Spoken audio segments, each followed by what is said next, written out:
You know, whenever someone makes the suggestion that I should be reviewing good Armada toys since I'm so known for bashing on the series, one name always comes up. But I don't feel like reviewing Red Alert, so instead, we're going to review Demolishor. Demolishor with an O, because poor literacy is more easily trademarked. And yes, he is yet another tank on my inadvertent theme that I've been going with a lot lately. I don't know, next time we'll do a nice, like, simple jet or something. But yes, he is a tank, but in a switch and a bit of change of pace, he is an H-tank. He is definitely a modern-style H-tank. Though, let's be fair, Is he a tank? Is he really a tank? Look at this guy. Like, okay, he has tank-like features. He's got the treads, he's got the hatch on top, okay. What is this? I've seen missile trucks, I've seen tanks, I've seen, like, armored vehicles that are just for carrying missiles, but this, like, not these gigantic warheads. He looks like a Metal Gear. And then we got these machine guns on top. I mean, he is just, like, absolutely loaded for war.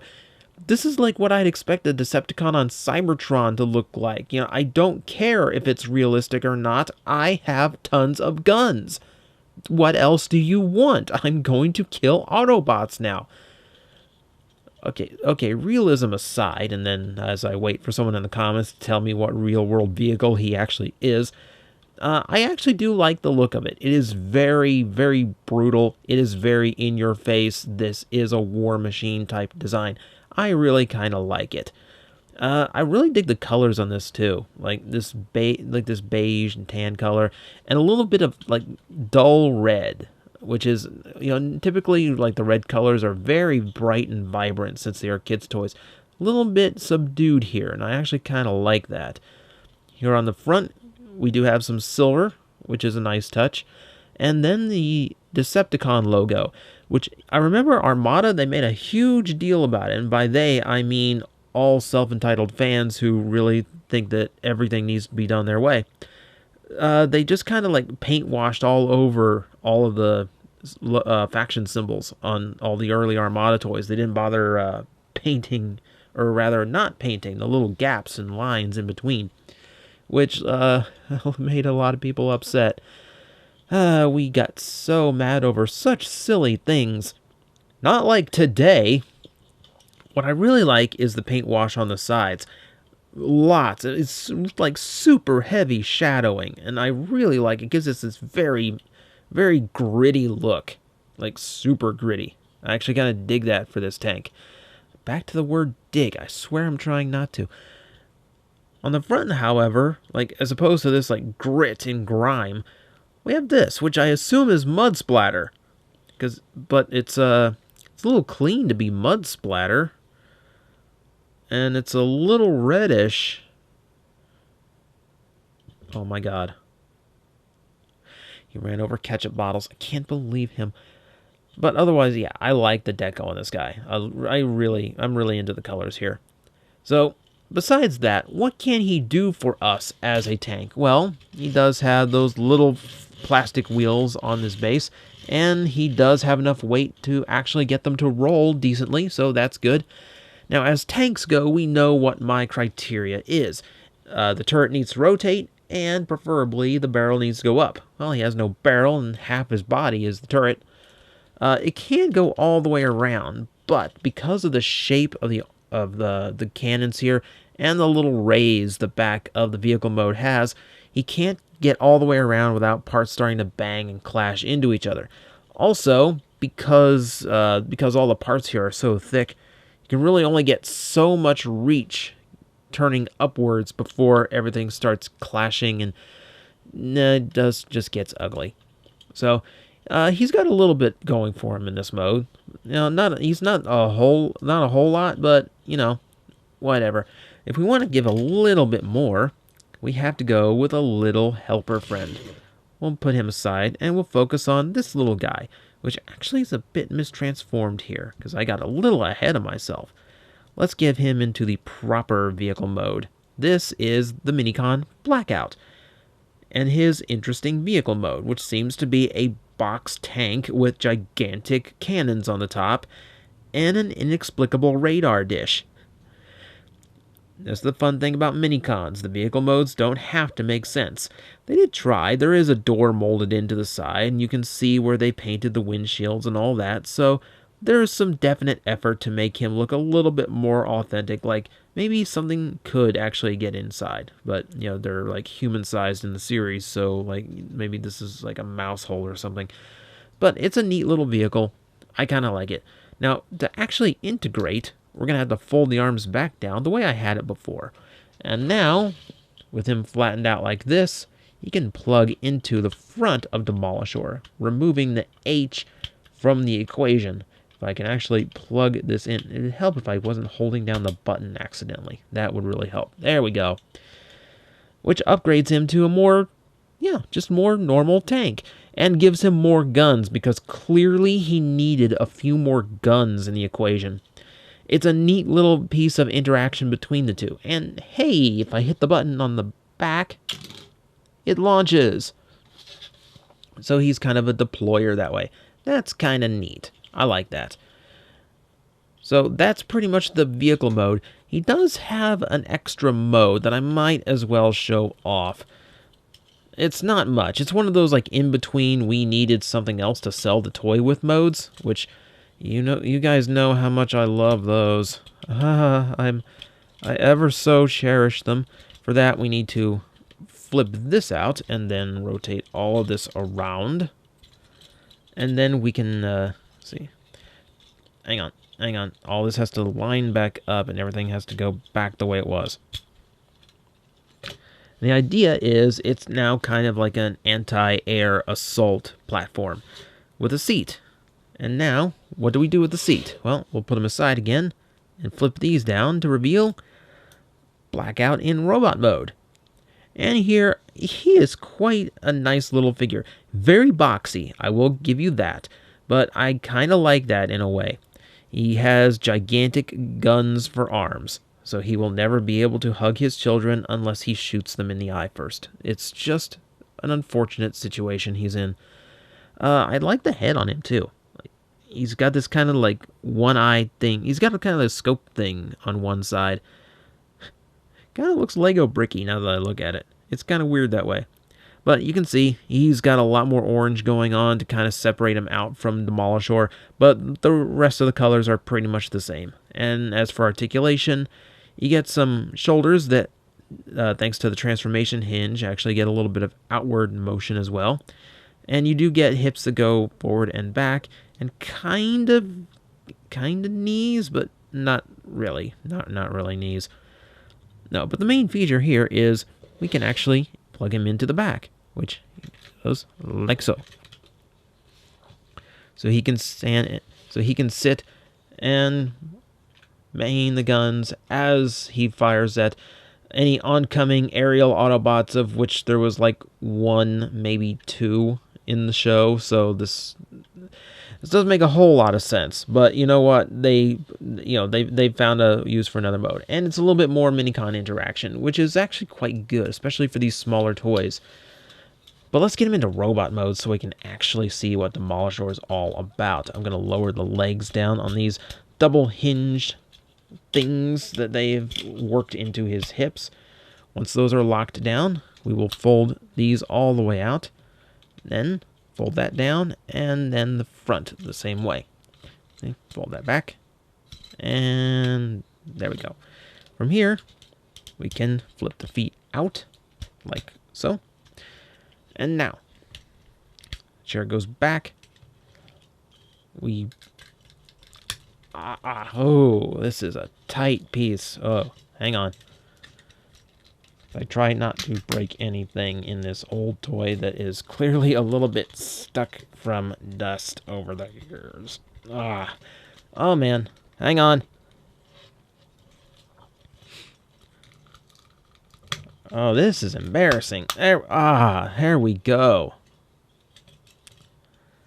Sorry, I had to apply the Tongan death grip on that one. Alright, we fold these down. Let's form the arms. And now I'll form the head. Like so. And here we have Armada Demolishor in robot mode, and I will adjust just a little bit so you can see he gets quite tall once you account for his missiles, which makes it a little bit hard to get absolutely everything into frame. Here, I'll go ahead and give you that size comparison, just so you know he's not a bad size deluxe. This is back when deluxes could be quite big and bulky, and no one really had any problem with that. We don't have a problem with it now. They just don't do it anymore. Let me give you a look at the head, because I love the head sculpt on this guy. He is angry. He has so much expression, which was such a rarity back when this toy was released. I like the little scanner eye, like he's got a built-in scouter or something, and that grimace, that is so good. He's just such, like, disgruntled and annoyed at whatever it is in front of him. I love it. Absolutely cool head sculpt. Really dig that. And there goes the D word again. Ugh. My birthday is coming up on the 16th of July. Someone buy me a thesaurus. But as you can see, he forms very, very bulky robot mode, and I kind of really go for bulky robot mode, so this guy was right up my alley when he was first released. Now, as you can see, not a whole lot new is showing here. It's pretty much the same details. There's a little bit more orange in the chest. In fact, it's the only bit of orange he has. You can see some of the more olive green paint apps that were on top of the tread sections are now exposed, and now they're on the front as well.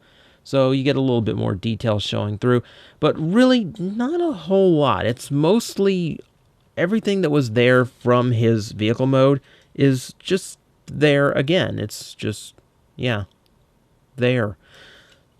I will say there are some oddities to the design. For instance, the hands, he has 3 fingers and 2 thumbs. I don't know why. That's just how he rolls. Go with it. Don't point it out. He's very insecure. Also, huge hips. Like, gigantic hips. Man, like, okay, so that was a little strange, but not terrible, not terrible.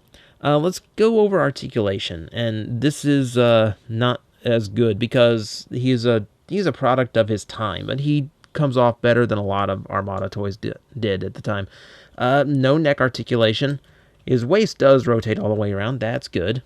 His thighs, because of those hinges, can move outward, and they do rotate forward as well. It doesn't quite come together for universal range, but it's there. It's trying. The knees do actually work. You do have that. And of course, the ankles, because of transformation, have a little bit of backward rock if you need it, though it's pretty widely hinged out, so I don't think it's going to come in handy that often. The arms are the annoying part. It's only forward motion. You do have a double elbow, but again, forward only, and there's no bicep rotation at all. Like, his arms are very stiff. So that's an unfortunate. Like, even if his shoulders were universal or ball jointed, this guy would be like at least like 2 points higher on the 1 to 10 scale. Like, it's really holding him back that much. But this is an Armada toy, so you know we're not done with gimmick. We need more gimmick. And the gimmick comes in the form of these Minicon pegs. As you see, he's got a ton. He's got them on the shoulders, on the front, on the side of his arms. And I always like the ones on the sides of the arms, especially when they started making Minicons that turn into weapons. That's always the best spot to put them. Here, just for the sake of show, we will flip Blackout back into one of his vehicle modes, and we will peg him onto the shoulder, which once we do, you'll notice it actually kind of ejects out this gray section. Now, if I pushed back on this really stiff, really stuck toy, both of those missiles would launch forward. This is on a pretty potent spring. Now, of course, this being a review, I'm not going to fire them off on camera because, as we know, you fire off a missile like these when you're not paying attention. We just like fire them out of your visible range. The Cookie Monster comes up, mistakes it for a piece of Pocky, and eats it out of air. It's the weirdest thing. Try it sometime. He's a cool guy. Just don't do this near your kitchen. The strangest thing about this toy, what confused everyone, is the fact that it's only on one side. Like, here's the launcher, here's the Minicon gimmick, and here it is again, except it's completely dead. Like, I can even pull these missiles out, and they are actual missiles. Like, they are just spares. So, yeah, you can transfer them over and fire again, but, like, even the holes on the top are molded to put these in as if there is a spring waiting for them in there, and there is not. It's almost as if the budget for creating a second launcher went into that spring-loaded gimmick in the front from vehicle mode. And honestly, he's got so much integration with his Minicon. I really don't think he needed to have that Minicon launcher. Just plugging in and changing the shape of the tank seemed to work fine. It works for Cyclonus in his helicopter mode, so why not? To this day, like, this was like the most confusing part about this toy. Why is only one of his shoulders launch when the other one has almost all the matching parts for it? But it's a budgetary thing. We know how that works.